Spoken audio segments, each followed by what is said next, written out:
আপনি কি একবার ভেবে দেখেছেন সোশ্যাল মিডিয়ার ফেসবুক, ইউটিউব, টিকটক কিভাবে আপনার জীবন থেকে মূল্যবান সময়গুলোকে কেড়ে নিচ্ছে? আজকে আমরা পুরো ভিডিও জুড়ে আলোচনা করব সোশ্যাল মিডিয়ার অপব্যবহার এবং এর খারাপ দিকগুলো নিয়ে। কিভাবে short reels, TikTok video scrolling এর মাধ্যমে আপনাকে সময়ের জালে জড়িয়ে ফেলছে, কিভাবে সামাজিক যোগাযোগ মাধ্যমের অপব্যবহার এবং অপসংস্কৃতির সৃষ্টি হচ্ছে।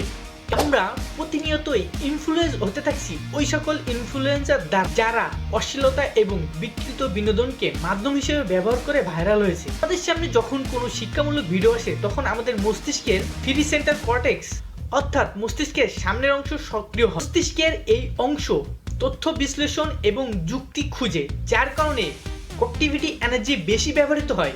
মানুষ স্বাভাবিকভাবে কম এনার্জিতে বেশি আনন্দ পেতে চায়, অর্থাৎ মস্তিষ্ককে তাৎক্ষণিক পুরস্কার দেয়। অশ্লীলতা এবং বিকৃত বিনোদন মস্তিষ্কের ডোপামিন নিঃসরণ বাড়িয়ে দেয়, যেটি আমাদের ভালো